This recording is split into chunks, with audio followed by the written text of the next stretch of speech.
Alex loved stand-up comedy, but every time he got on stage, his words turned into a shy, unintelligible mumble. He dreamed of making people laugh, but stage fright had a firm grip on his voice. His best friend, Jordan, was a self-proclaimed expert in obscure languages, and an even bigger fan of Alex's potential. "You've got great jokes, Alex. They just need a unique delivery system," Jordan would often say.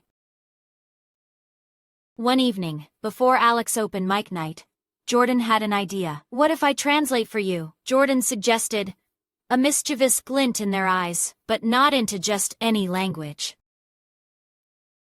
Alex looked confused. "Translate what? My mumbling? And into what? French?"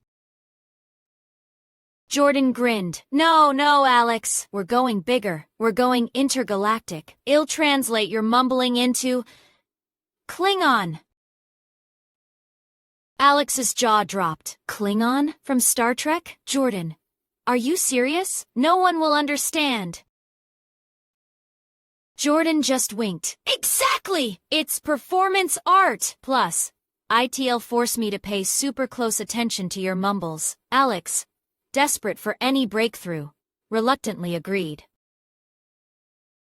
The night of the open mic arrived. Alex stepped onto the stage, his heart pounding a drum solo against his ribs. He gripped the microphone, took a deep breath, and began to mumble.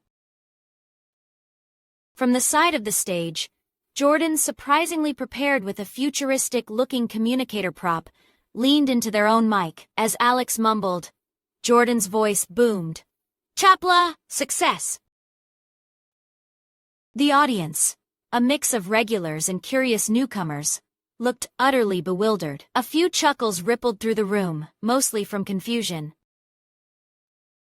Alex continued, his mumbled jokes about his cat's peculiar habits barely audible. Jordan, with impressive speed and dramatic flair, translated.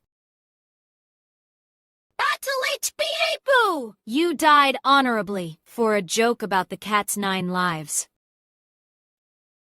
And, Nukna, what do you want for a joke about the cat demanding food?"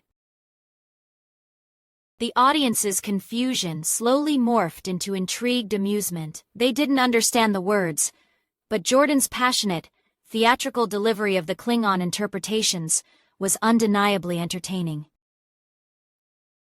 People started to lean forward, trying to decipher the mumbling and the booming Klingon. A few Star Trek fans in the back even started shouting along with Jordan, recognizing phrases.